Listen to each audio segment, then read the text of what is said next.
Announcements with the public. Present. Mayor, Here. public comment is provided on this meeting's agenda, which is online at monterey.gov/agenda. In-person attendees, please keep your electronic devices muted to prevent audio interference. Consistent with the First Amendment and the Brown Act, individuals have the right to speak at public meetings, which includes the right to criticize or support city policies or actions. The city encourages your uninhibited and robust feedback on public issues affecting the city, and thank you for participating. Beautiful. All right. With that, we will go into our one item for today, which is the board committee and commission committee interviews. So item one on the agenda is to interview applicants for positions on appeals hearing board, building and housing appeals board, measure P and S oversight committee, and the transportation agency for Monterey County TMC bicycle and pedestrian facilities advisory committee. To kick us off, Vice Mayor, what I thought we would do is just kind of go over the process, make sure that we're good on the same page as it relates to the interview portion. And then when we get to the process of actually making our final selections, we can maybe talk about that on Wednesday when we meet up again. Yeah, when we interview the final applicants. Perfect. Perfect. So what we have and what we did for the interviews last year was utilize the interview script. And so we have the opening remarks, the interview question section, and then the conclusion section. And essentially my thought is that we just rotate, and after with each interview, the next person starts. Okay. So I can kick us off with the first interview with the opening remarks, and then you kick us off with the first question, and then I go to the second question, and then it goes back to you for the third. Okay. So we just go back and forth. Okay. And then, yeah. And if we need to, we can ask some additional follow-up questions. And I think that's about it. Pretty straightforward. I think so. I think so. Okay. All right. So first up, we have Charlie Chell. So sir, why don't you step right on up? This is your seat here. And I just turned the mic on for you, so you should be all set. All right. Hi, Charlie. Hi. Pleasure to be with you today. Yeah. Thanks for coming in. Oh, sure. And again, I'm sorry that I was late. I had a call I could not get off of. Yeah.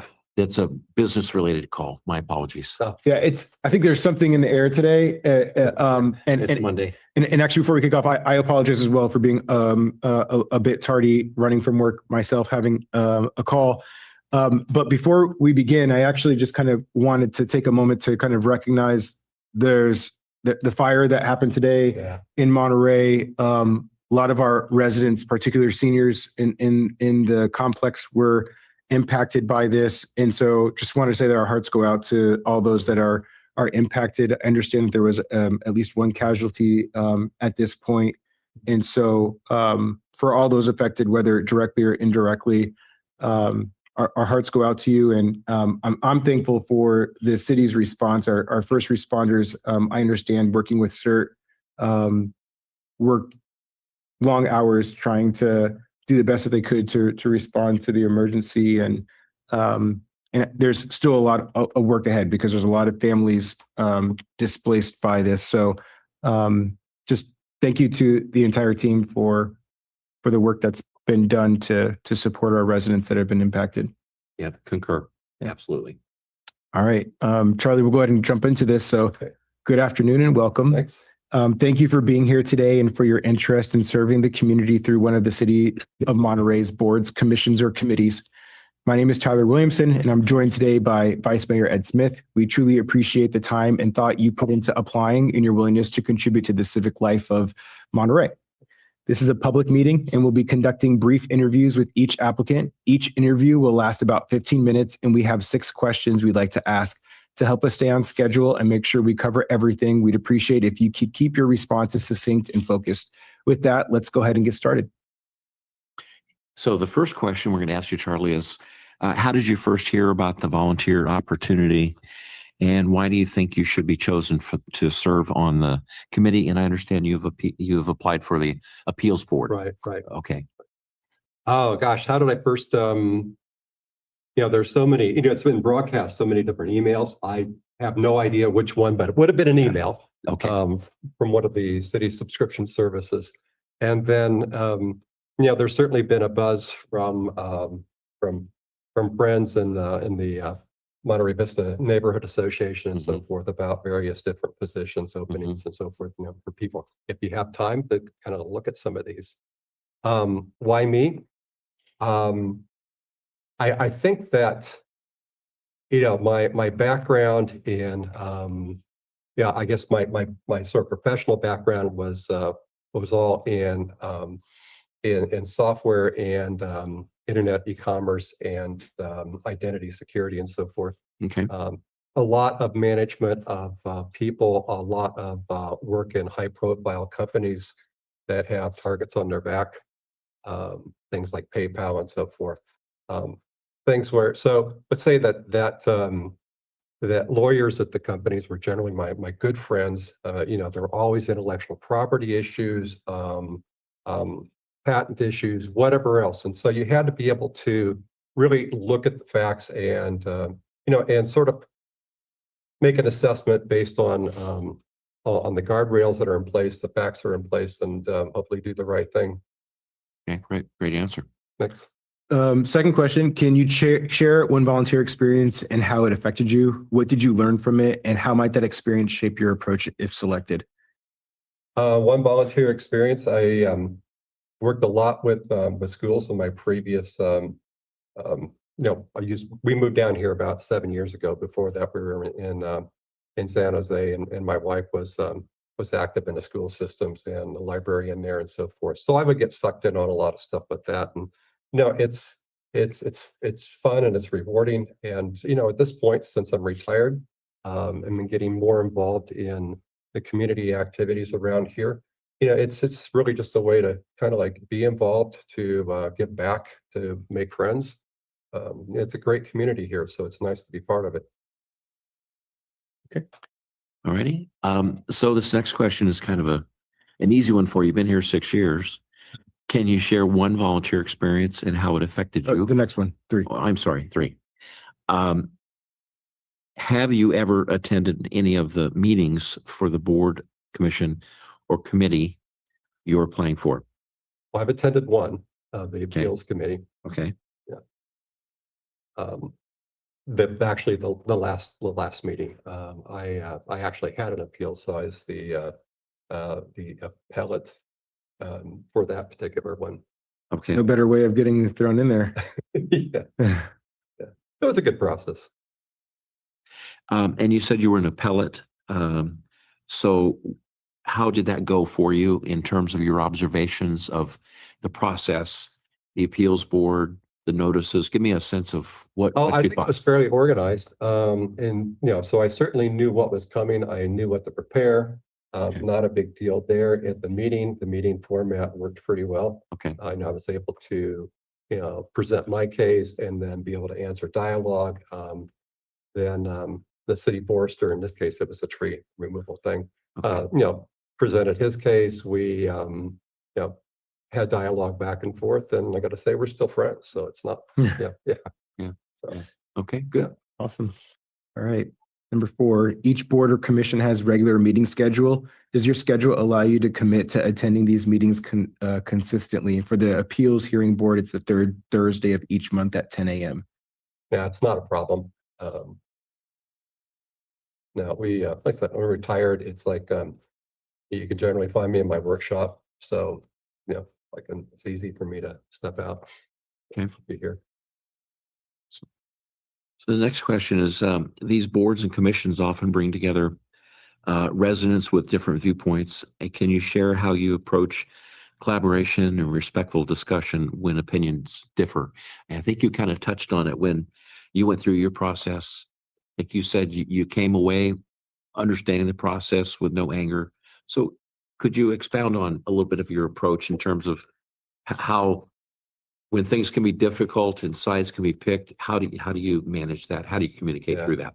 I mean, it's a matter of listening, right? I mean, people want to feel that they're heard. You know, you have to listen, you have to, you know, the same thing with when you're managing a bunch of high-strung engineers, right? You need to be able to work with people and understand their viewpoints, which certainly in my former world, they tended to be radically different. You know, engineers would have, you know, very polar, you know, sort of approaches on how to kind of deal with the problem. You know, and you'd find a middle ground. Could you describe maybe an example of like a tough experience that you've had with colleagues and maybe how you helped resolve that? In work, see what's good. We'll try to think of something specific. It's been a while. It's been like a couple of years. So I think it's, you know, it's sort of the general would be that, you know, people come to a table and they're all right, right? You know, everybody has a well thought out opinion about what they want to have happen, what the outcome should be. And they probably haven't thought about the other aspects of it. So then the question becomes, how do you get people to dialogue and see their, you know, sometimes opponents, sometimes just colleague, whatever, but to see that other point of view. Mhm. And if you can bridge that gap, it tends to go pretty well. Sometimes it takes a while to bridge that gap, but that's generally the key. Absolutely. Yeah. Let me follow up to the follow-up. Sure, sure, yeah. So when you're talking about trying to find ways to bridge the gap and listening, and you're talking a lot of the things where you're trying to get everyone to really comprehend the same perspective. On an appeal board, where the challenge may be interpreting legislative ordinances or the statutory side and explaining to someone who might not be in agreement that wants to accept it. Mhm. Could you give an example of how you can finish out the process where you know that they just are not going to accept your possible vote, which may not be favorable to them? Mhm. But could you give me an example of how you would navigate through the times when you're giving information to someone and they're very, very disappointed? Um, that's a hard one, right? Because there are so many emotions involved. But I think that it really, you know, to me, what I would try to do is make them understand, if you will, the greater good. I don't know if that really mattered, but you know, I looked at the last 2 or 3, or I guess 4 years of appeals agendas. Mhm. You know, and you know, a lot of them were compliance issues. You know, too much garbage. You know, 1,000, you know, excess tires sitting on a lot, things like this. And I'm sure that they had a point that in terms of why that was there. I don't know what it was. I mean, that wasn't in the agenda and so forth, that I didn't go farther.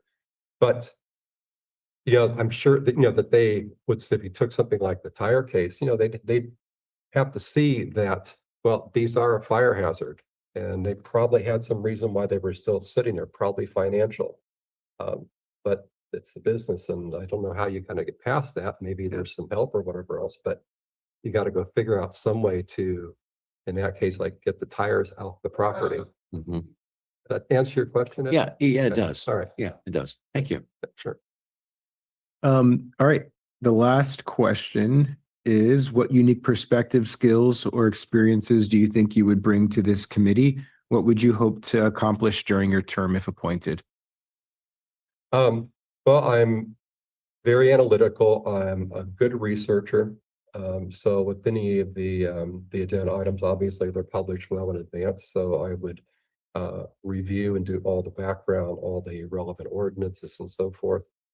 I know my way around a contract, around an ordinance, and this sort of stuff. But again, you know, you read enough intellectual property contracts and so forth, you kind of get the idea. Um, um, and I think that I have a good sense of how to evaluate, you know, an issue from multiple sides and make a decision.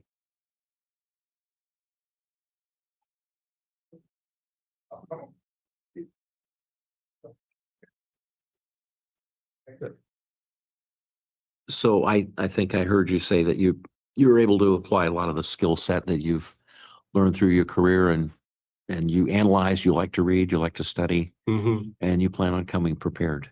Yeah, I'm a pretty good researcher. Yeah. Okay. How are you at giving up a Saturday, Sunday to research when we get, the published agendas might not be till Thursday late. You might have appointments on Friday. You really can't get to it till Saturday. Any problem with using some of your weekends to maybe do a site visit, doing the reading on the weekends? One, I'd probably just integrate it into like a site visit. Well, that sounds like a run or a bike ride to me. Yeah. And the other thing is, retired is like, weekends are kind of like when we sort of stay in, we don't go out, right? Because Yeah. they leave that to the tourists and, and so that's not a problem. Yeah. Yeah. Good. Thank you. Sounds like you're still kind of engaged and don't want to just sit on the couch and watch TV. You still want to be involved. My wife criticizes I never, ever stop moving. I do a lot of, these days, it's not, well, there's a lot of technical stuff too, but it's also cabinet making and furniture and everything else. And Oh, good. stuff, so. Yeah. And that's when you can kind of lose yourself with just about tools and design. And, Oh yeah, it's and all work. just with your hands. It's really cool stuff. Yeah. It's good. Yeah. Good. I don't have any other. I'm good too. Yeah, I think it's to you for the conclusion. So I think it's just a conclusion. It's time for you to kind of wrap it up. And, we want to say thank you very much for giving us your time. Sure. We really appreciate your willingness to want to do this and the application process. You've got an excellent resume, and it's great to see such well-qualified folks. The process is going to be interviews today, and then later this week, we have additional interviews. So staff will follow up after we complete our interviews. The plan is for us to be able to announce something by the 17th at the city council meeting. Okay. And then what'll happen is we'll take our interviews from today and Wednesday, figure out after we're done Sure. interviewing everybody, and then do some kind of a ranking and make a recommendation to the full city council. And then so the two of us would make a recommendation to the council, and on the 17th, we should be able to make a selection for the various vacancies. Hey, however, I can be of help. So. Okay, well, I got some cabinets that I'd I like. was just gonna say, I have a drawer or two in the Yeah. kitchen. Yeah, we'll put you to work. It's a pleasure. Charlie. Thank you for. Thank you so much, Charlie. Appreciate it. Thank you. I believe we have Michael next. Is that Michael? Yeah, why don't you come on up?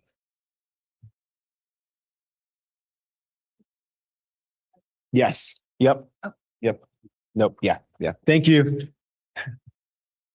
Gentlemen, Hello, Michael. I'm Mayor Williamson. Hi, it's a pleasure. Nice to meet you. Nice to meet you. Good to see you. Nice Thank to you. meet you. Thanks for having me in today. You bet. Absolutely. Thank you. This is, I'm on the big screen. This is the moment. This is the moment. And tape recorded and all that. Well, thank you, Michael, for being here. And we have you down as showing interest in the Appeals Hearing Board, the Measure P and S Oversight Committee, the Neighborhood and Community Improvement Program Committee as the, I think that maybe was not, I indicated it, but it wasn't available right now or something, but I am interested if it's, Okay. if it comes up. okay, perfect. The list of the agenda report should be the. Updated. Okay. I'm sorry. And I'm just spacing it off and I probably should use my phone.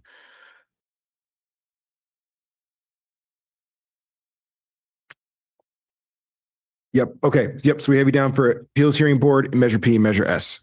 And so I will pass it to Okay. Councilmember Smith to kick us off here. Okay, great. Thank you very much. So this first question is, how did you first hear about the volunteer opportunity? And why do you think you should be chosen to serve on any one of these committees that you've put in for? Yeah, so I heard about it through the Monterey Matters email that comes out. I do subscribe to that and various other periodic emails through the city, just so I can stay up to date on city business and just kind of feel like I'm aware of what's going on. Okay. So that's how I initially found out about the vacancies. And I've been a Monterey resident now for about 8 years. And I've kind of just been looking for ways to serve the community. And these seemed like interesting and, fairly, I don't want to say straightforward, but they were available and open. So I thought I would see if I could be of service in that way. Yeah, they always look straightforward when you start, right? Until you, yeah. Yeah, right. until you see the first. That's why I hesitated to use the word straightforward. It is. So I can say. Yeah, well, it's just, it'll lean forward. You can take, go forward a little bit. Yep. There we go. Hopefully that's better. Yeah. So I wanted to follow up a little bit on, you've been here about 8 years. Mhm. And where did you live prior? Where did you move to? I grew up just outside of Chicago Okay. in Northwest Indiana. So Okay. that's where I grew up. I'm a Midwesterner. Okay. And my wife and I moved out here about 8 years ago. Okay. So it's enough time where I feel like I'm a part of the community, and it's definitely home now. Yeah. You shedded your cold weather gear and you realize you don't have snow here. Yes. Yeah. And I love it. We all do, don't we? Yeah. Thank you. Absolutely. Out of the two, do you have a preference? And if so, why? For the Measure P, S, and Yep. I suppose if I had a preference, it would probably be the Measure P and Measure S oversights. I feel like that's more immediate, kind of boots on the ground, so to speak, fixing potholes, as the phrase goes. Just being a part of that process and making sure, as a citizen, that those funds are being spent in a responsible manner. So, I think if I had to choose one, that would be my preference. Okay. I will. Do you have a follow-up to that? Yeah. We haven't got to it yet, but what sort of trades were you involved in? Because you mentioned you want to get your hands in something, Measure P, Measure S oversight. What skill set do you have that would apply to that? Because some of it is the oversight of the spending, reading Excel spreadsheets, getting involved in the status of projects. So give us a sense of what you've been doing with your life in terms of how those skills might align with what you're interested in. Absolutely. Yeah. So my background is in education. Okay. So I was originally a public school teacher back when I lived in Indiana. So taught middle school and high school. And then since moving here to California, I teach college now. So I'm an adjunct instructor of psychology over at Hartnell College. And so, I just think having those experiences of working with colleagues, because, some people don't realize as educators, it's not like you get to choose everything. I mean, you work with your department, you work with your division to create curricula and come up with, the best course of action for teaching. So I feel like I have experience working with colleagues and working with other people, some of whom may not agree with my viewpoints. And so I just think I have that experience of collaborating in a collegial way with my colleagues to come to a consensus. And so I feel like, I don't know, those sort of soft skills are applicable broadly to serving on many committees like these. Okay, good. I think you have number two. It's free flowing. So We just want to get to the real you. Michael, we appreciate it. Can you share one volunteer experience and how it affected you? And what did you learn from it? And how might that experience shape your approach if selected for one of these committees?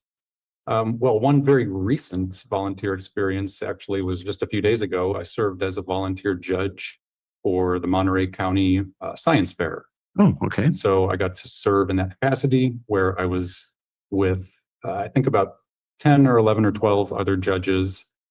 And again, getting back to the working collaboratively, I needed to communicate with these other judges and try to rank, the various projects that were being shown.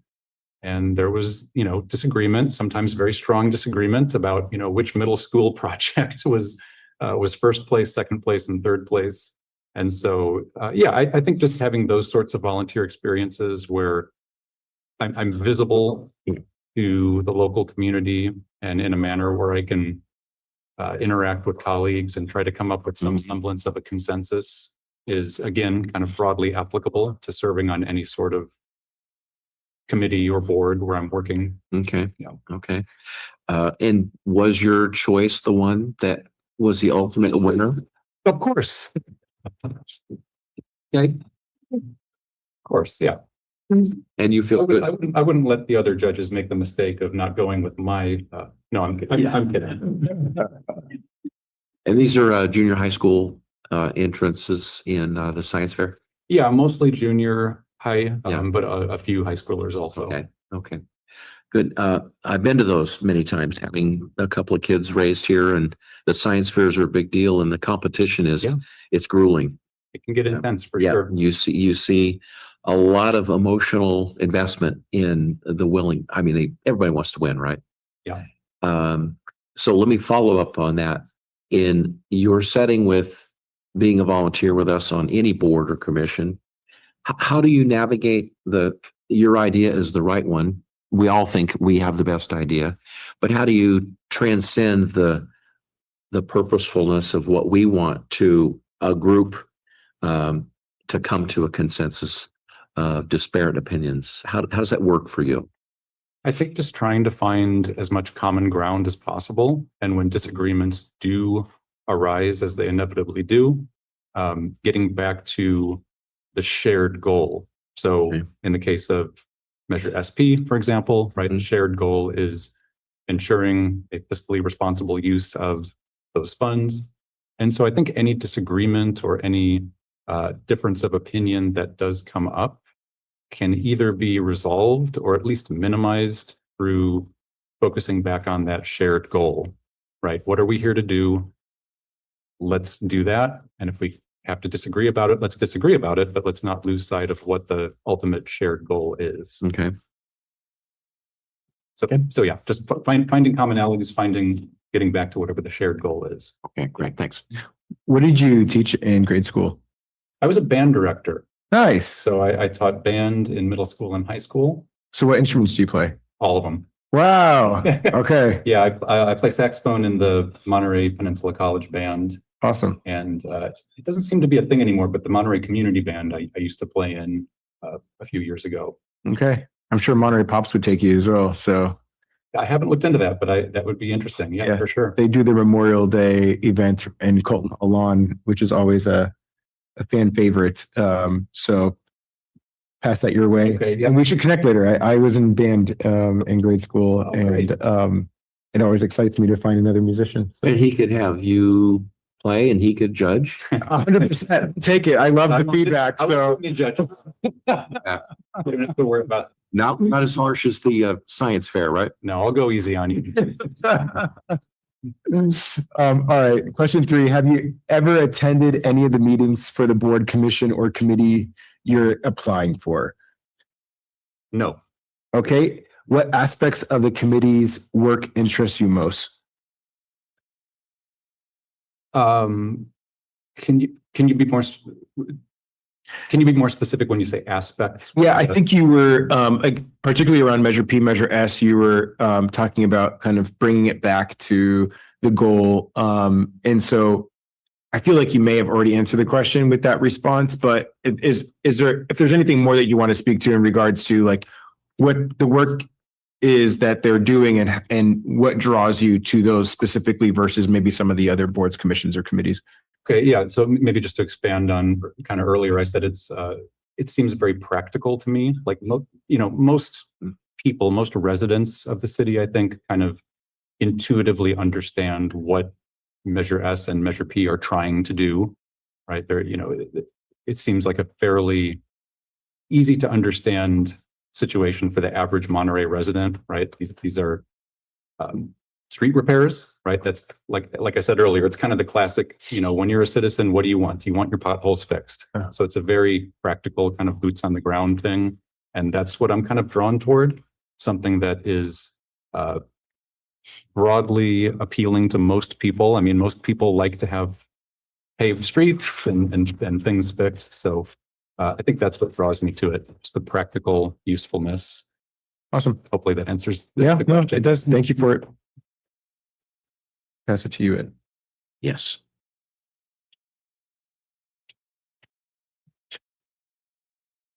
So each board or commission has a regular scheduled meeting. Does your schedule allow you to commit to attending these meetings consistently? So you've applied for the appeals hearing board, and that's the third Thursday of each month at 10 a.m. And if we did have an opening and we selected you for Measure P or Measure S, that's an as needed and scheduled variety of times. So those are the only two that you applied for. Is that correct? That's correct. Yeah. Okay. So any problems with time management attending the meetings that might fall on those dates? So for Measure SP, that, if I understand correctly, you mentioned it's just as needed. Yeah, they schedule, I think it's typically quarterly. Okay. And then I think what they do is they find a common date that works, publish it, and then do that here. It's a public meeting. Okay, yeah, well, I shouldn't see any issue with that. Yeah. And then the other is It's a third Thursday. Yeah, Okay. third Thursday 10. at 10 a.m. in the morning. I'm on an academic schedule, working as an adjunct professor at Hartnell. So my schedule changes every semester. Yeah. But currently, I don't see that being an issue. And just to clarify, it is in person, correct? Yes, In yes. person, okay. There is some remote options, but Not as a normal every time. Normally in person. yeah, and I don't know exactly how that works because That's correct. Yeah. Normally you would need to be in person, and those exceptions are more for when something comes up, like a sickness or travel on official business, that kind of thing. The just cause. Okay, yeah, so let me to be fully transparent, yeah, my current work schedule at Hartnell right now requires me to teach at 11:20 on Thursdays.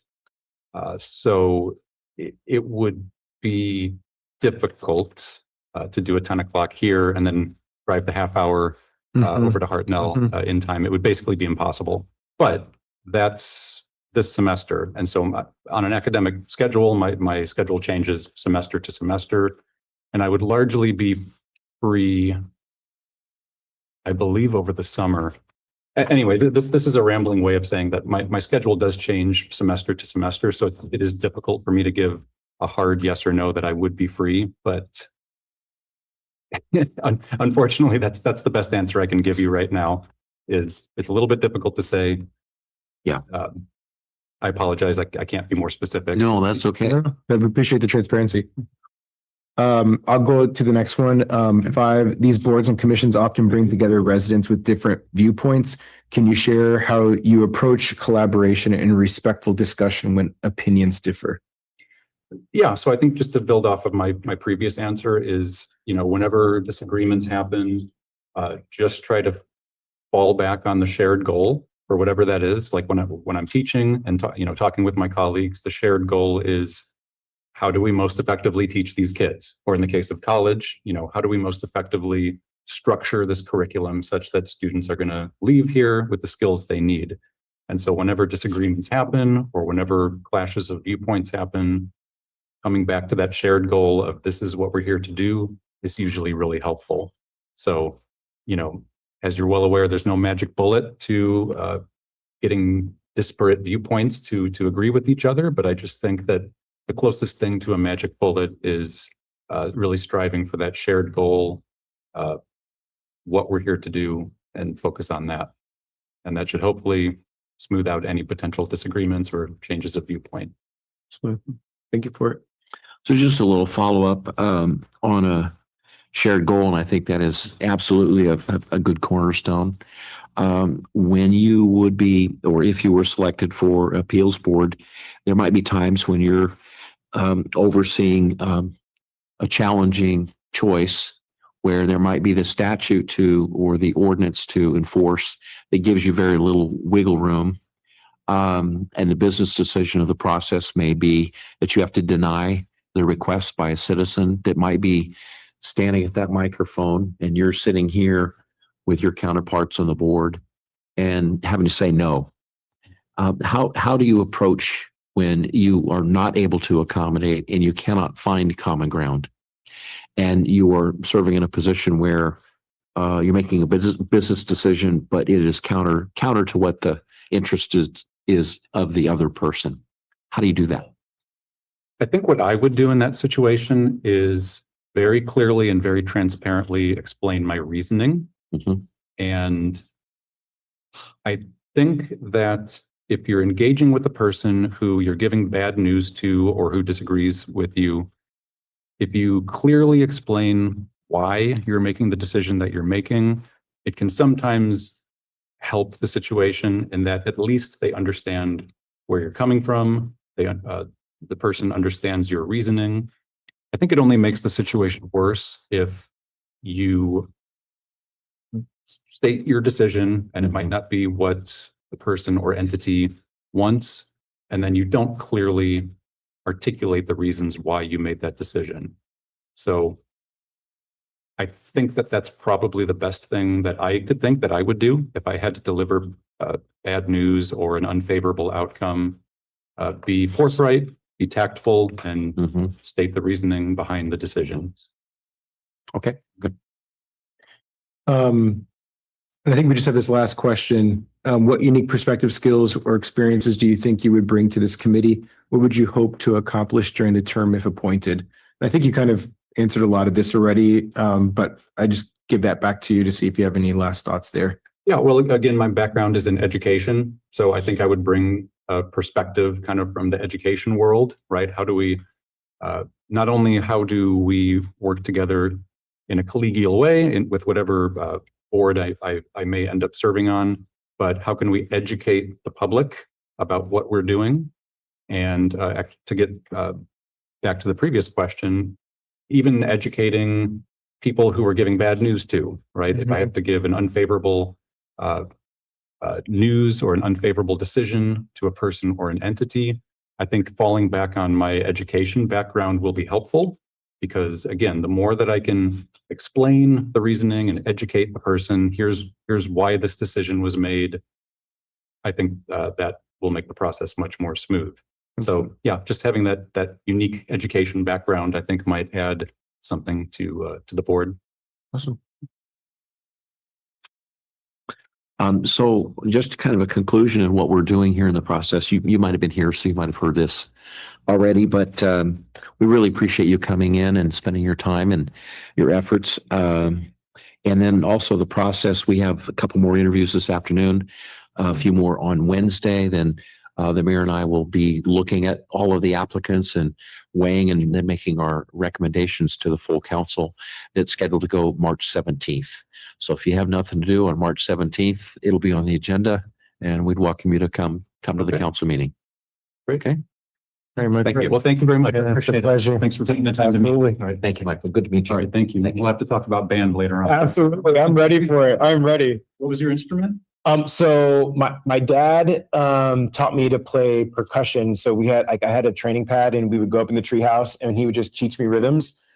And then when I got into high school, my band director got me on sousaphone, surprisingly, which was just really weird. I was like this scrawny little kid playing sousaphone. And then went to French horn. I play a little bit of sax. I dabble. I can play piano. So yeah. I'm mainly a sax player. Okay. It's been a while since I played sax, but I enjoy music and I sing too. So yeah. So we can start a band. If nothing works out better for either of us, we can get. Thanks, Michael. Good to meet you. So your next applicant would be Catherine Egerton or Egerton. Edgerton.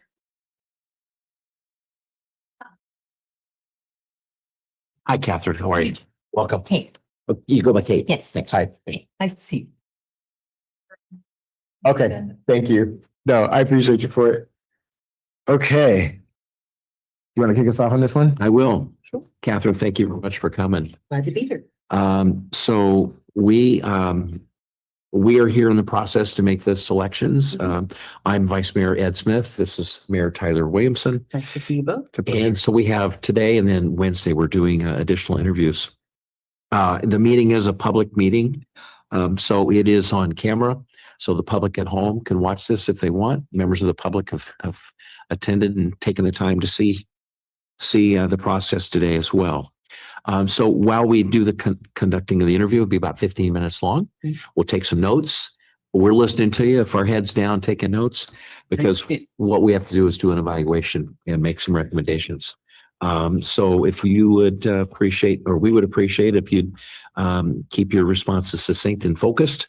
And I think you're going to start off with the first one, right? I am going to start us off with the first one. And before we kick it off, I will just share that you are in District 2, Council District 2, and you are applying for TMC Bike and Ped Committee. Yes. All right. So with that, I will start. How did you first hear about this volunteer opportunity, and why do you think you should be chosen to serve on this committee? I found out about this through the Monterey Weekly, which I've discovered is an excellent path to some different organizations and opportunities to get involved with the community and do different kinds of service. And I looked at that opening and said, goodness, I am a pedestrian commuter and a recreational cyclist. I've been working full time at the Naval Postgraduate School, but I'm working part time this year and looking to perhaps extend that part time work or moving into retirement. And so I have more opportunities to do community service and volunteer work, and this looks like a good fit for my skills. Well, congrats for being in this phase. I'm a contractor, which means that I'm one of the only people over there who can walk a part-time path right now, and I'll take it. And I'm glad to have made it on time today. I had class until. Oh, no. Well, thank you for being here. I'll pass it to you for true. Yeah. I'm just curious what you do as a contractor. So it says advanced riding instructor. So what does that really mean? I teach a writing class for new students. I have taught largely students in the social science departments at NPS. Right now, I'm teaching for the defense analysis department. So I'm hi, welcome to grad school, meet the librarian. Do you know what a literature review is? We're going to need to work on some stuff so you can write a thesis eventually. And I have experience teaching policy writing. I have experience teaching legal writing. I have experience with academic research. All of which makes me pretty conversant with public policy, legal codes, how does the sausage get made kind of interest. And I'm interested in how communities can support all kinds of movement, people on foot, people on bikes, people in cars, people on transit. And this seemed like an opportunity to get involved at the county level, but also serve the city of Monterey, since I understand this is a Monterey representative to a county committee. Yes. And I thought that would be a good learning experience. I'm interested in the subject. Okay, can I just ask a quick follow-up? Yeah. As a fellow cyclist, I can appreciate the needs to focus on various modes of transportation and how they all integrate with each other. Could you just give us your maybe theory, your thoughts around some of the transportation woes of Monterey County, but maybe even more specifically the city of Monterey, and maybe where there might be some opportunities? Well, Monterey is an amazing place to cycle. I am a big fan of the rec trail. I live on Castro Road between the Del Monte Golf Course and Aguadito Road. Okay. And my regular ride takes me down to the rec trail, all the way to Lover's Point and then all the way to Asilomar. That's my standard. And as a recreational cyclist, it's amazing. Coming into town on a bike in Monterey is a different situation. 100%. But I think counties like Monterey that have a lot of people in a lot of different areas need to think about how all these modes of transport fit together. And where I live, it's not easy to walk out the front door and get on a bus. I'm going to have to walk to transit. I'm going to have to cycle to transit all of those things have to connect together, and people in the south part of the county and people in Prunedale and people in Salinas are all going to have different needs, but we all would like to not die on the way to work. That's a good start. I'd say that's the number one priority. I recently stopped riding in Pebble Beach after the last accident on 17 Mile Drive. I decided that had been part of my occasional routine, and there's a part of 17 Mile Drive I'm still willing to do, but I'm like, yeah, no. But I'm glad I don't work over there. I don't ride my bike to NPS in part because I live close enough to walk. And the current base commander has taken away our access to our cycling gate as a force protection measure. And riding a bicycle through the car gate is also not a particularly safe and pleasant thing to do. And I'm happier on foot. But I think people need to understand that their preferred mode of transit is one mode of transit and other people are going to have other perspectives. And I'm thrilled that the transit agency for the county has a bike and pedestrian committee and is gathering input from Mhm. all the municipalities and interest groups and, the safe access to schools and those other programs. And it seemed like an opportunity to learn a lot and also contribute. And I'm looking for opportunities to be able to do that. Okay, great. Thank you. Did you do the first one? I did, yes. Can you share one volunteer experience and how it affected you? And there's more. And what did you learn from it? And how might that experience shape your approach if you were selected for the bike committee for TAMSI? I am doing 2 other volunteer jobs that I both started fairly recently that I really appreciate. One is with the League of Women Voters. I am helping to prepare the Vote 411 material for Monterey County elections. Okay. And this allows me to build on the work I've done through the Monterey County Elections Department. I'm a longtime poll worker. I'm a precinct inspector. Our precinct is up in Moss Landing. So I've been administering a polling place for the last several elections. I find that work very important and very valuable, and it teaches me a lot about the importance of ongoing relationships with the community that you're serving. I work with a group of volunteers who staff a polling place through Team Up for Democracy. And they asked us to staff this polling place in Moss Landing. In our first year, people were like, "Who are you people? None of you live up here. What's going on?" And we worked hard to provide continuity. We've worked at that polling place for several years now, and now voters come in and they're like, "Oh, hi." And they recognize us. And when we have new technology from the elections department and we're saying, the way this is happening is different, it's been very smooth because they know us now. So it shows us the power of those kind of relationships and being able to work through the League of Women Voters and make, good, unbiased, directly from the candidate information available to voters across the community through a central resource like Vote 411 is great. And I'm getting to work with some really interesting people and learn more about GIS. And I'm happy to do the work. So it's been really enjoyable. Okay, good. Well, and thank you for that work. That's really important work, and I don't think poll workers get enough praise and thank yous. It's essential. It's the foundational part. Is amazing, and there's a lot of we live in a contested environment right now, but poll workers who understand the law and poll workers who understand how the Secretary of State and the law of California governs elections are what is going to make elections continue to work. 100%. And I will be there until I keel over. I love it. am I love it. a committed poll worker, and working with the league has allowed me to do other election supporting, democracy supporting work in between actually administering elections. I love it. Well, thank you for it. But our elections department in Salinas and for Monterey County, those are exceptional people and they do good work. And I am happy to be there. Okay, when things get really busy, I show up. So I'm glad to do that. And I would just point out for folks that haven't had an opportunity to review your application, you also have volunteer experience with Monterey County Food Bank. So Yes. also really important work.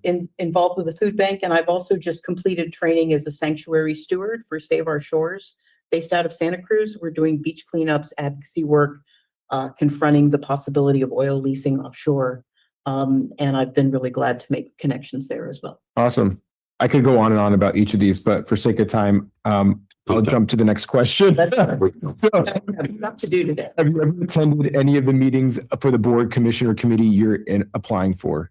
No, but I did read the minutes of the last few. So I have a sense of how they use consent agendas, what kind of materials they're referring to, but I haven't had the opportunity to attend. Okay. And then what aspects of the committee's work interests you most? And you kind of spoke to this already, but if you had anything else to add. Just how they're working with the transit planners, the street planners. My child is a senior studying urban planning at San Francisco State. So in the last few years, I've gotten a secondary education in urban planning issues. And all of a sudden it's like, oh yeah, okay, this is rubber meets the road for that kind of stuff. And it looks like they're being asked to review some really interesting projects and that there's a lot of good forward thinking. Let's get everyone where they're going safely and attend to the environment and attend to all those issues that municipalities have to do. Okay. Can I ask a sidebar? Because we looked at your resume and we see what you do, but you didn't mention how long you've been here. Where was your last station in life? Sure. Where'd you come from? Been in Monterey since 2016. Okay. My parents met and got married when my dad was a student at the postgraduate school in Oh, the 60s okay. and then was in the Navy, and we lived all over the place. Okay. I'm a graduate of Monterey High School because my dad was the director of programs at NPS when I was in high school, and we lived on campus back when senior staff families were able to live on Oh, campus okay. before it was a closed facility. Okay. I have opinions about that. And before I came back to Monterey, I was a professor of English at Berea College in Kentucky. And I moved back here because my father passed away quite suddenly and my mom needed help. And my husband and I looked at each other and said, we're going back to Monterey. Perfect. And I landed a job very much in my skill set at NPS, which is an institution that is important to my family, and have been working there for the last 10 years. So I came here from Eastern Kentucky. And came back here for family reasons. And this, the Navy is home and Monterey is where we got to choose to be because the Navy took us. I love it. Okay. So Good. But I live on Castro Road and I'm not going anywhere. I have solved the housing problem by moving in with my mother, and there I shall stay. So we have a couple more questions. Okay. This next one is, these boards and commissions often bring together residents with different viewpoints. And can you share how you approach collaboration and respectful discussion when opinions may differ? Well, everybody in this kind of setting these boards and committees exist to bring differing viewpoints together. Committees need to have some working understandings of what kind of, both how many are people from different communities being invited in to both listen and contribute. Are there access issues? Are there language issues? Are there scheduling issues that the committee can take some steps to help ameliorate?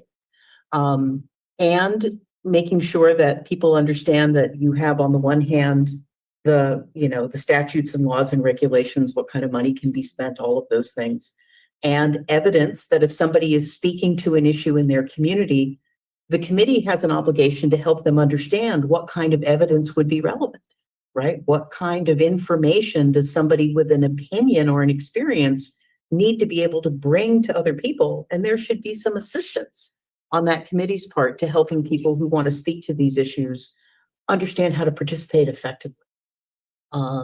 But otherwise, listening and good records and civility and making and, holding to agendas and publishing notices appropriately and saying this is how things are going to work is part of how things get done. So people don't assume that decisions are being made out of public view or in a corrupt manner or anything else. But there's a lot of responsibility of people serving on these organizations to invite in those disparate opinions and help people understand how to represent themselves effectively.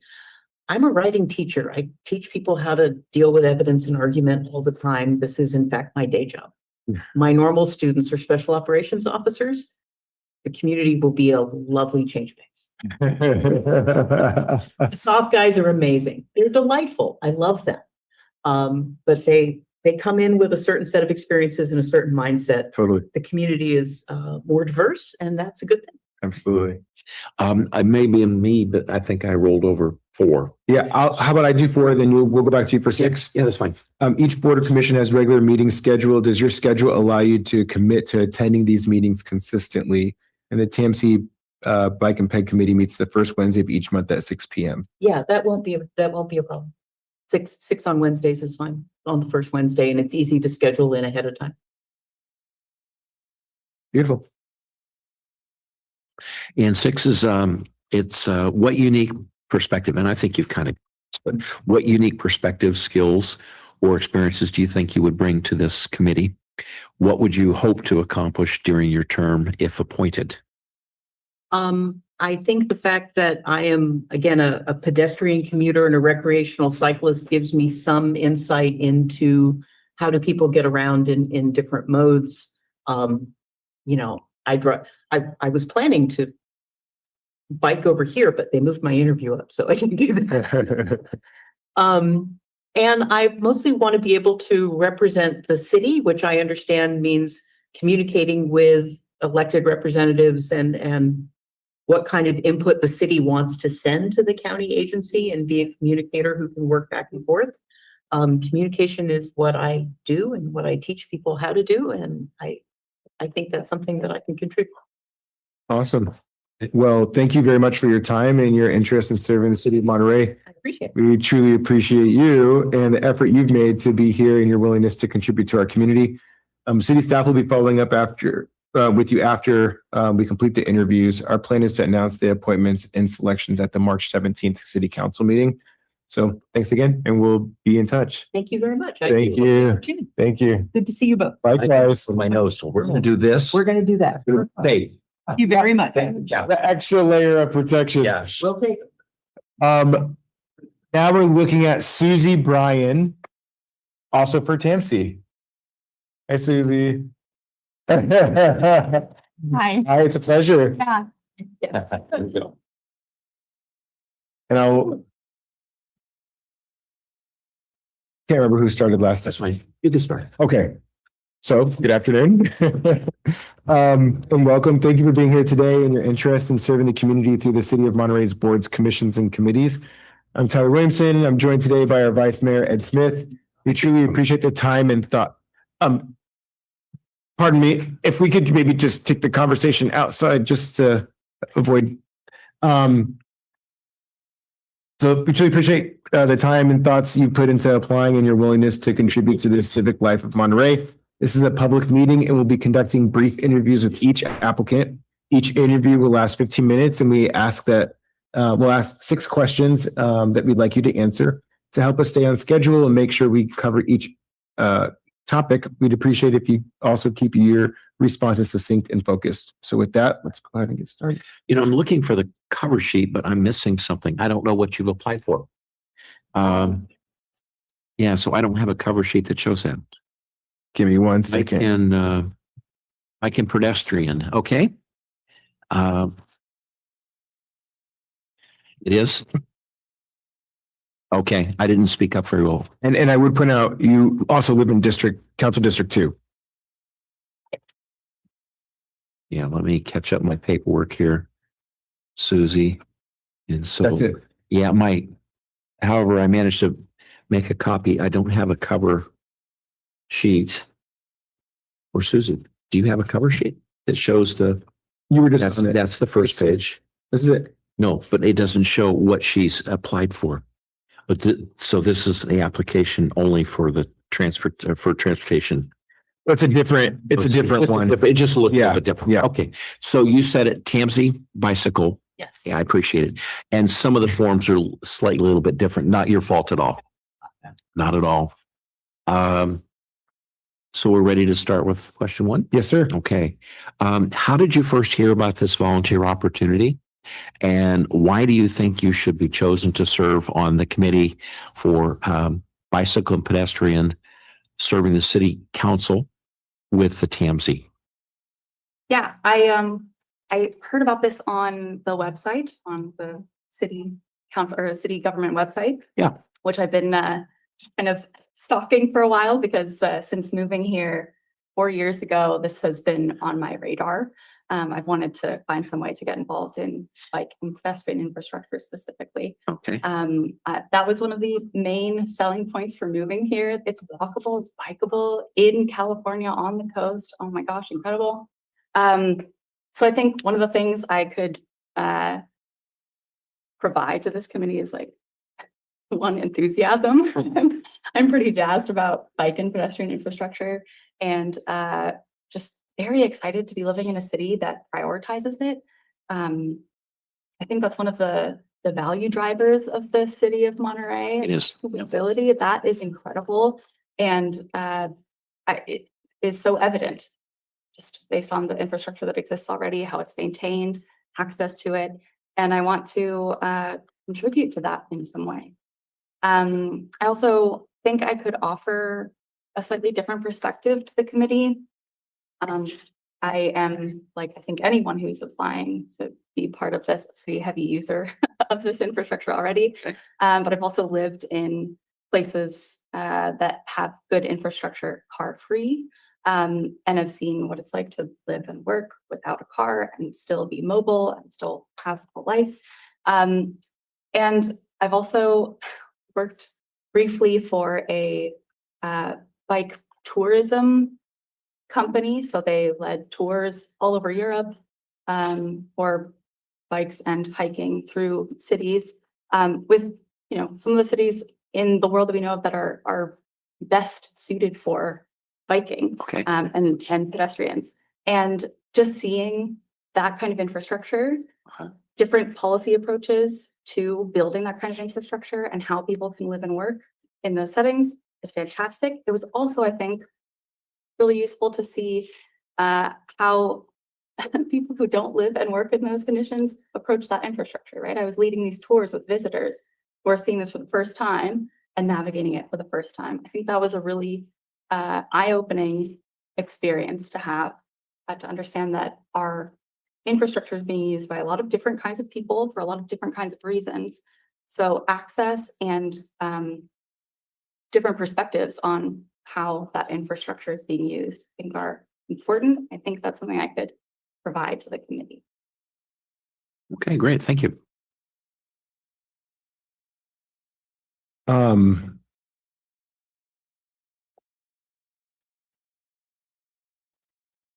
Could you describe kind of your theory, thoughts on like bike ped as it relates to the county, but more specifically the city of Monterey, and where there might be opportunities? Yeah, what are your thoughts? Just kind of big picture. What do you see? How you could like what you can bring forward to the table there? I think like the previous interviewer mentioned, the rec trail is such a massive gem here. It's really fantastic and so heavily used. But we need more access to and from the rec trail within the city. And then I'm also really looking forward to the surf project and seeing how people from North County can be getting into the city. That I think could be a real game changer. I'm looking for more opportunities like that. That I think is going to be fantastic. So Awesome. Thank you for that. Oh, that's me. Yeah. Sorry. Can you share one volunteer experience and how it affected you? What did you learn from it, and how might that experience shape your approach if selected? yes, I volunteered for a few years with the suicide prevention hotline for San Francisco.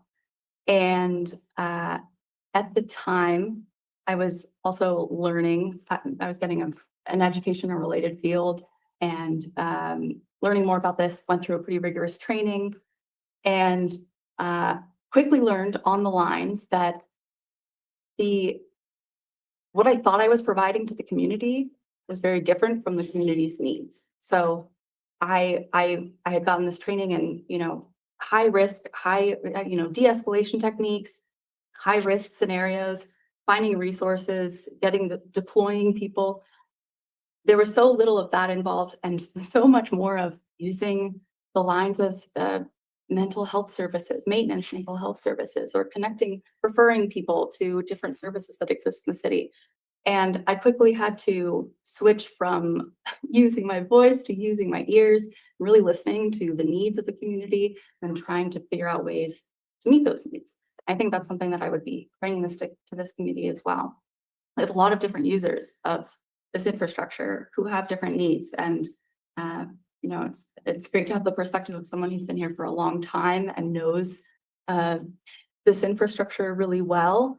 We also have a lot of visitors here, or there are a lot of recreational cyclists or people using the rec trail recreationally. We also have people commuting or bringing their kids to school. So I think that sort of diversity of ideas and uses of this infrastructure is important. I hope to keep my ears open. Thank you for that. Well, thanks for your work with suicide prevention. Absolutely. Very, very valuable. This next question is, have you ever attended any of the meetings for the board, commission, or committee that you're applying for? Just the TAMSI board or the pedestrian bicycle subcommittee? Sat in on last week's meeting. Otherwise, no. Okay, and the last week meeting was the pedestrian bicycle Yes. meeting that you sat in. Okay. Any observations? A good, I appreciated the somewhat looser nature of being able to comment on the presentation as it was ongoing. I know there's a format and it seemed like there was some openness to breaking that for productive discussion, which I think was great and healthy. And I love it. So was there a little bit of a structure about the nuances of the Brown Act and what you could deviate from the Brown Act? yeah. Yeah, whether it's on the agenda, can we talk about this versus what's on the agenda? Yeah, we have that all the time. Okay. Each board or commission has a regular scheduled meeting. Does your schedule allow you to commit to attending these meetings? And for the Bike and Ped Committee, it's first Wednesday of each month at 6 p.m. Yes, yeah, not a problem. Back to you, Ed. These boards and commissions often bring together residents with different viewpoints. Can you share how you approach collaboration and respectful discussion when opinions may differ? Now, your collaborative effort on bicycle pedestrian meeting is advisory to TAMSI, advisory to this council. You kind of talked a little bit about your philosophy of communicating and listening deeply and getting all parts of your soul activated. So now I want you to go in a different direction. Tell us more. Yeah. What would you be able to communicate back to this council if you were selected for pedestrian bicycle? Mm. How would you reach out to us and make sure that we're engaged with what you're doing? Then the question being, how would I approach disagreements? Well, it's two parts. So how would you approach disagreements? And maybe there's divergent opinions in the role of the community or the role of the commission that you're serving on. But then how would you be able to communicate back to this council and let us kind of know what's going on? And if it helps too, it's question 5 there in front of you. God. I should have pointed that out to our previous applicants. Yeah, I think so. In terms of different viewpoints, disagreement is the heart of progress, right? That's what that is what these committees are for. And I think in the past I've taken an approach of actively listening and being as respectful as possible and as curious as possible. I think it's really helpful in this context, at least. Keep in mind that presumably everyone who is involved with this committee or anyone who is presenting to this committee or anyone who is presenting from the public, we all have the same goal, right? We all want Monterey to be an active place. We all want these mobility options to exist and for them to be maintained and grow. And I think keeping in mind that we have the same goal is really helpful. But there's disagreement. It's just maybe a disagreement about exactly how to get there. But in my mind, that is doable. I think your second question was how would that be then communicated? How can I go about communicating it? Yeah, so you'll be doing your activities, you have your agenda, you do the committee work, then what? Yeah, I think happens then then? communicating that back to the city in the most accurate way possible. That Okay. is not a place for me to interpret. It's a place to just be as accurate as possible and reflect those opinions and activities as well as I can. Good, thank you. What unique perspectives, skills, or experiences do you think you would bring to this committee? What would you hope to accomplish during your term if appointed? Yeah, I think I've touched on this a bit. For sure. But yeah, I think so having used this infrastructure in various ways provides a unique perspective. I think I can also keep those ears open to the community and their needs. And I really do think that experience working for that cycling company was so helpful, or could be so helpful in this context, because we do have a lot of visitors here, as I've said, but also because I got to see a lot of different approaches to existing infrastructure, and also talk with people about different policy approaches. And I think that diversity would help me be a useful member of this committee. And in terms of what I would hope to accomplish during my term if appointed, hopefully reflecting the needs of the community as accurately as I possibly can, and being a respectful and open-minded committee member, reflecting back the needs of the city of Monterey as much as possible. And I am honestly just very excited to see what is possible in Monterey, and see some projects hopefully go into the ground. Yeah, this is a very exciting opportunity. I think you mentioned the surf project. Mhm. Have you ridden your bicycle out that way and seen the construction site? Yeah, yeah. And I also hear there are going to be campgrounds there. That's right. Yeah, that's another project the state's putting in campgrounds. Yeah, Yeah, so there's a lot going on out there. There's a lot. Yeah. I'm excited about that. We routinely ride my bike up to Aptos to visit family up there. So it's You ride Wow. your bike to God Aptos. bless you for that. there's some sections in there. that Yeah, no, for sure. Yeah. I know Santa Cruz has got some challenges and they're trying to make some improvements as well. Yeah. Yeah. All right. Thank you. I think we were back to the close. You read 6, didn't you? Yes, sir. So in conclusion, thank you very much for your contributions and coming today, and with your desire to serve the city of Monterey. We appreciate it all because it takes time and effort and thoughtfulness. So what's going to happen now is we're finishing up our interviews today. We have another interview on Wednesday, several applicants. So we have the challenge to try and go through what we hear and make a recommendation to the full city council. And that's scheduled for the 17th. So if you don't have anything else to do, we'd welcome you to come to the city council meeting. And if you can't be here in person, you could dial in on Zoom as well. So the recommendation that Tyler and I make will go to the whole city council, and then the city council will consider the recommendations, and they'll look at the material, they'll look at the resumes, and then the council will make a decision. Okay? There are a lot of other applicants. Lots. Oh, that's I'm so glad. Millions. So many. There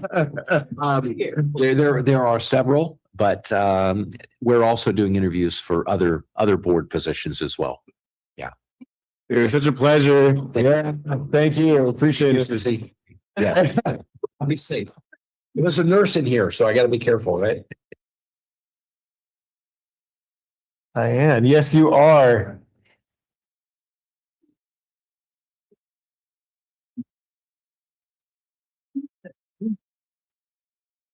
Hi, neighbor. Well, hello. Good to see you. I'll do the- We'll pass. Since I'm in the middle of Gosh. to fight this cold. Well, I'll just get us going here, just for sake of time, and I apologize, we're running a little bit behind here. It's all right. But so good afternoon and welcome. Thank you for being here today and your interest in serving the community through the city of Monterey's boards, commissions, or committees. I'm Mayor Tyler Williamson. I'm joined today by Vice Mayor Ed Smith. We truly appreciate the time and thought you've put into applying and your willingness to contribute to the civic life of Monterey. This is a public meeting and we'll be conducting brief interviews with each applicant. Each interview will last about 15 minutes. We have 6 questions we'd like to ask to help us stay on schedule and make sure we cover everything. We'd appreciate it if you could keep your responses succinct and focused. With that, let's go ahead and start. I have Ed do the first question, but before he goes, I'll share that you are in District 1 and you're applying also for the TMC Bike and Ped Committee. And just so that you know, the questions are here for you as we go through them. So I'll pass it to Ed for one. Okay, great. So how did you first hear about this position to volunteer? And why do you think you should be chosen to serve on this committee or committees? Yeah, so I believe I first read about it in our neighborhood newsletter. And then I saw another ad for it either in the Pine Cone or maybe in the Weekly, I don't recall. Okay. And it was just one of those things that I felt like the universe was telling me something if I noticed it like 3 times. And so the reason it seemed to apply to me was I used to be a very avid cyclist. I've ridden all over San Francisco. For my 50th birthday, I decided I was going to ride from Monterey down to LA. And that's Wow. when I just started riding all over the place here.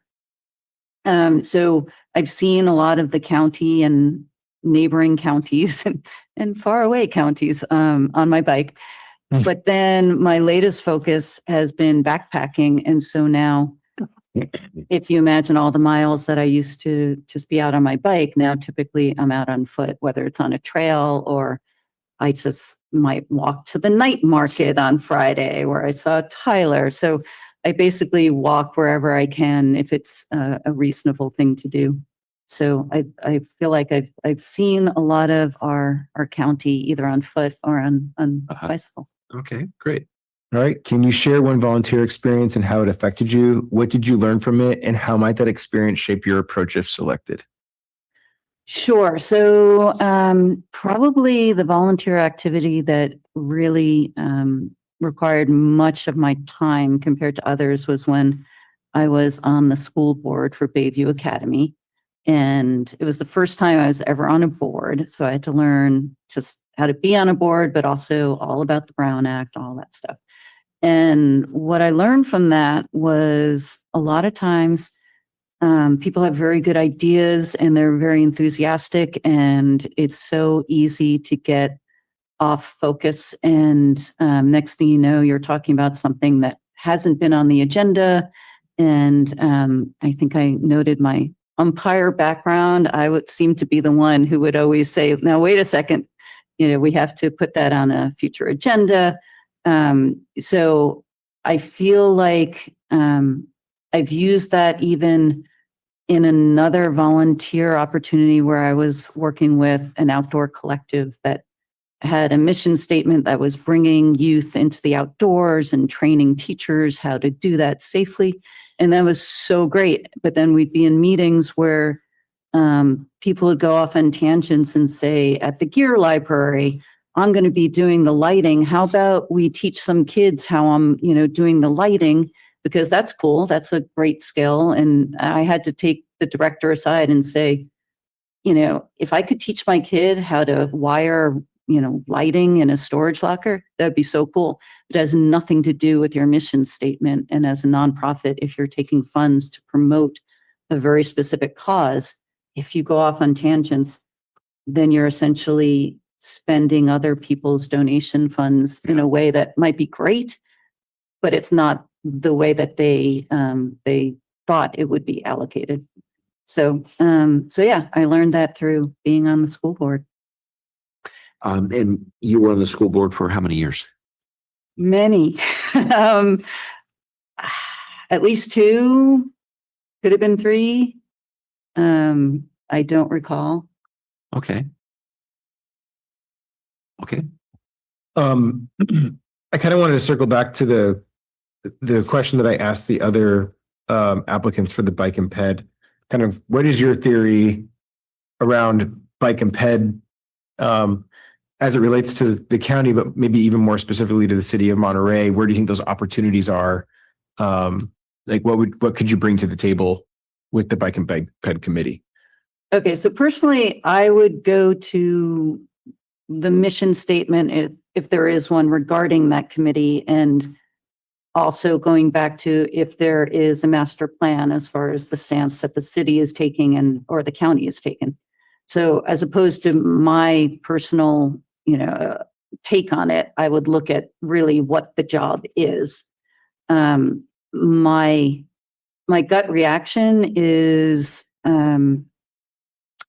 a lot of what's going on as far as maybe conflict that happens between pedestrians versus cyclists versus automobile drivers is really an outreach communication thing, because everyone has a different perspective of where they're coming from. And typically, I've been on my bike doing exactly what I'm supposed to be doing legally on my bike, and a motorist would get really upset because they think I'm where I'm not supposed to be if I'm taking a left turn and I'm in front of their car. So that mostly is coming from, that they don't know. And so it's an outreach, it's a communication thing. It's not a getting into an argument right there and dealing with road rage. So I think that's what it takes, is just somehow bridging the gap between the different communities and trying to understand the different perspectives and to educate subtly when appropriate. Okay, I think to you, Ed, thank you for question 3.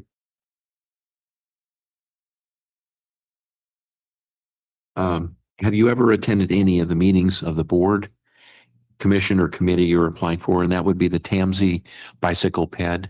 Have you ever zoomed in or attended the meeting? All right. And you've instructed me to be succinct. So I will say no. But I also Take credit for that. Yeah. But I would add that if any of the applicants have been showing up to all the meetings and, are really going in from this is what I've been wanting to do for a long time, then more power to them. Okay. Because no, this was more of a I see this and I think it would be fun to put my hat into the ring and I think I'd do a good job, but no. Yeah, okay. I appreciate that. And the feedback is there are multiple applicants. We haven't made a decision, but there's always future interviews for the same kind of decision because multiple people have to be selected. And sometimes we select somebody and all of a sudden they take a new job and they're gone and we have to select again. So I hear you. if you're not selected, don't give up. Mhm. Keep watching and be participating. So I appreciate that. You're here. Each board or commission has a regular meeting schedule. Does your schedule allow you to commit to attending these meetings consistently? And Bike and Ped committee meets the first Wednesday of each month at 6 p.m. So yeah, I would have to give up the trivia night at the wine. But I think my team, Really tough choice right there. my team can do without me for one night a month. I love it.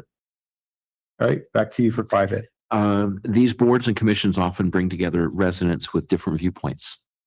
Can you share how you approach collaboration and respectful discussion when opinions differ? And I think you kind of touched on this before when you kind of have an experience of being focused and want to look back at what's the mission, what's the goals, what are we trying to do?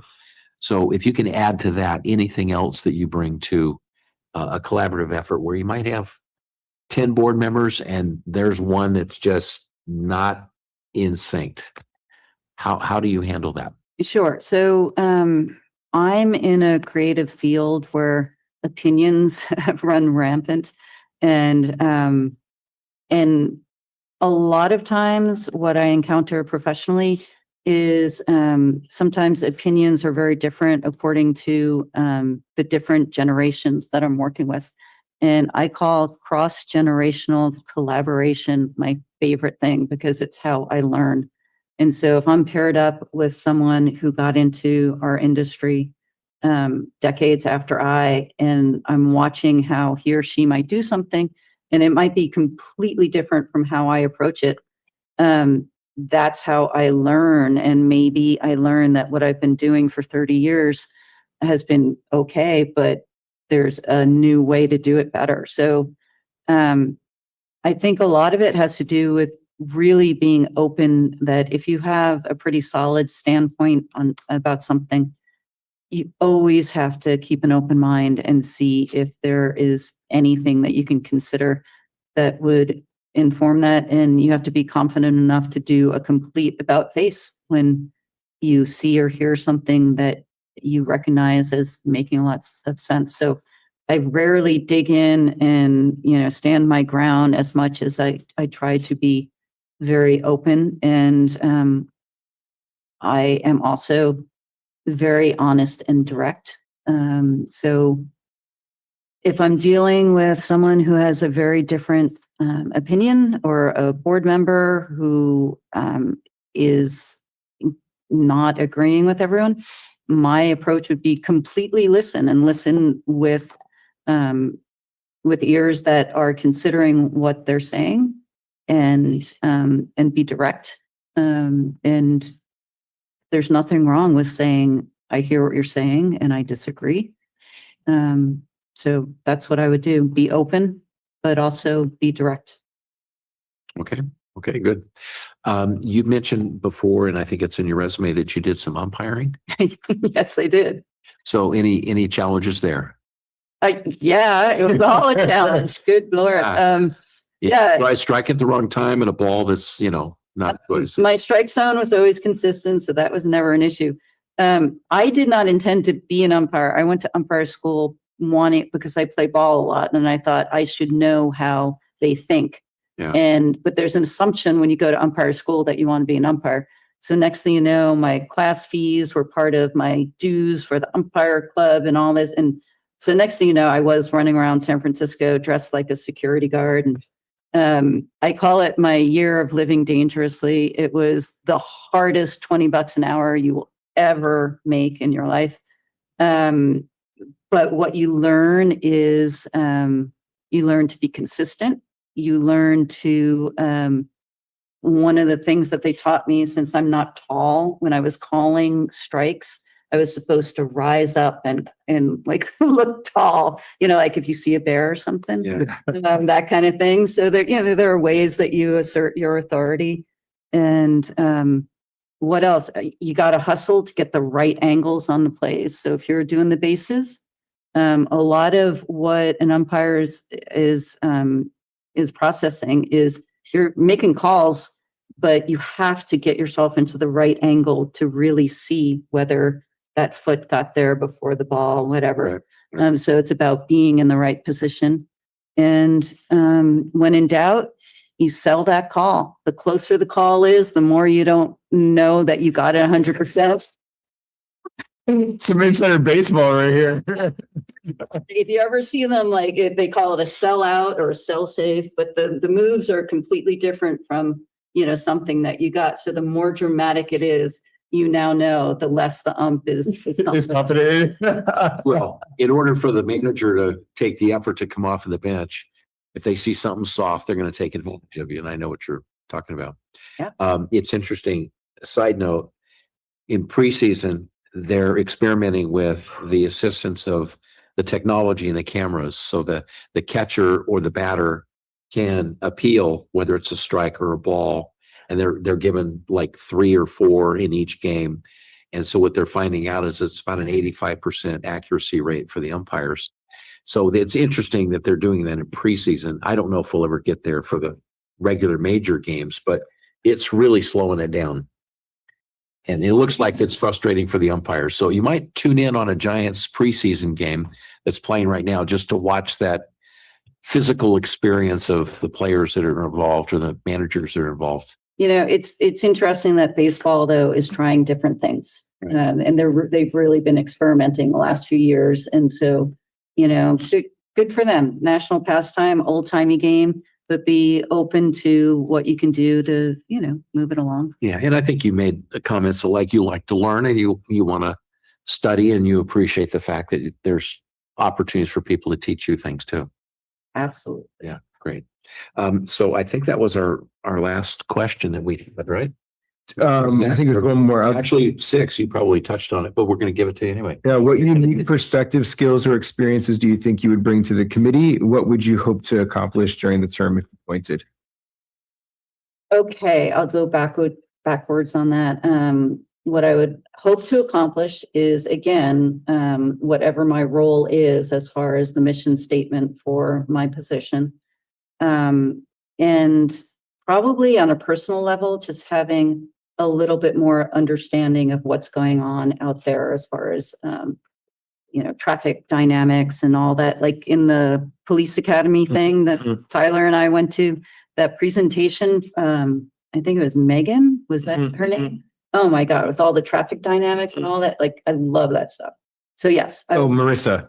Was it Larissa? Marissa from the. Marissa. Yes. I knew it was an M. Okay. Yeah. That kind of stuff I just think is so interesting. Like, traffic engineering stuff.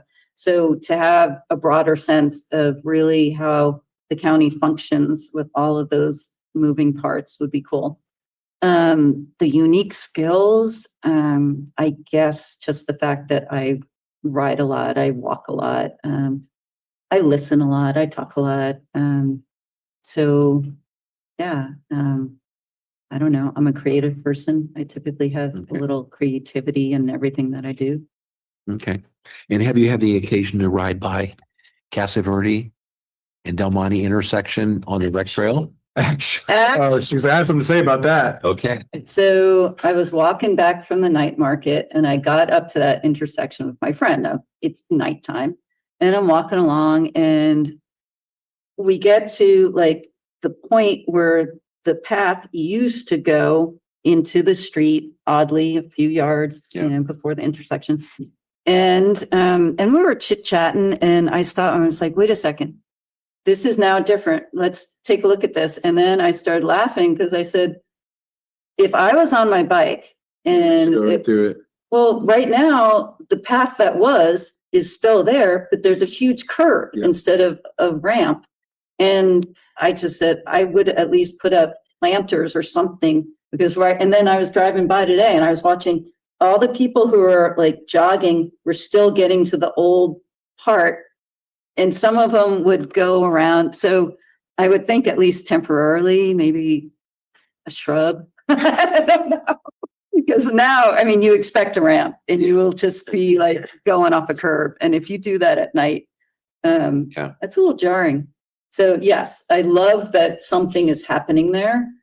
And if it was up to me, that there would be a little bit more of a clear barrier to what was the old path. Because I think, have you seen it lately? Do you know what I'm talking I've about? been through it a couple of times. Okay, so you know that there's now. Yeah. Yes. Yeah. We need an umpire there that gives direction. When even if you know that it's there and that the thing has moved, some people are still like habitually They right. So it's easier. So definitely. I mean, it is wide open. Yeah. It's still a gravel path. Yeah. So. Well, and Marissa's right upstairs too. So she might be hearing us through the floor here. But I think what's interesting is you point on something that's really important to observe, whether you're building roads or bridges or play parks for children or bicycle trails. If they can go there, they will go there. And if they do, it's putting them in harm's way or it's dangerous. So wherever they possibly can go, there has to be barriers, restrictions, redirections, signs, physical changes to route people to the safest. And those principles apply whether you're building a road or whether you're building a ramp at an airport. Just people will find a way. You would think, oh, there's no chance anybody would select to go that way. If it can happen, it will happen. That's right. I believe you 100%. Yes. That's for sure. So you want to read the, okay, That's you. I'll give you the conclusions of the interview. Thank you very much for your time. What I think is the most fun part about doing these interviews is that we get to meet more people. We get to hear new ideas and we get to come away and say, I never thought about that. So thank you for adding some new ideas that I'd not thought about. So the process, we're interviewing, I think today we're concluded, but we're going to interview again on Wednesday with some additional folks. Tyler and I are going to get together and try and figure out after we've done all the interviews and then make recommendations to the full council. We'll ask the council to read the resumes and then we'll make a recommendation to several of the different positions for different boards and commissions. And there are several people that have applied for the ped and bicycle subcommittee for the TAMSI. There's a couple other applicants as well. So we'll put together recommendations to the full council on the 17th. So if you don't have anything to do, we welcome you to come to the city council meeting on the 17th. Yeah. And at that point, we'll have a vote, discussion, and then you'll find out who is being selected for all the positions on the 17th. I watched 2 other candidates and I think you guys are good. You've got more than enough qualified applicants. So Yeah, but I'm Amen. glad you did this. yeah. It's important. Yeah. And you have a lot to offer. And there's no decision made yet. The game is still going on. And there's been no strike yet. On. So you're still in it. You can keep going, actually, because Still in it. He's so my father, it's not even funny. My father, does the fist bump or that and so. Yeah. Thank you very much for coming. thank you Appreciate so it. much. All right. Thank you. I just don't want to give it to everybody. Thank you, Diane. Did we have more for Wednesday?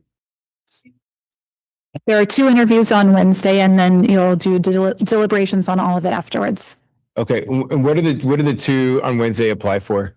They applied, but you couldn't do the deliberation right now because it wasn't agendized. Okay, They applied for TAMC as well as Appeals Hearing Board, Building and Housing Appeals Board, and Measure PNS Committee. okay, perfect. Well, at this time, we'll open it up for public comments. I was trying to capture them before they left. Any public comments on today's item? All right, seeing none, I think that was a good session, and look forward to the last 2 interviews on Wednesday with the deliberations. So What time? Wednesday, it's at 4:00. At 4:00 on the. perfect, awesome. All right, Thank you for coming, ladies. we'll go ahead and adjourn. Thank you, everybody.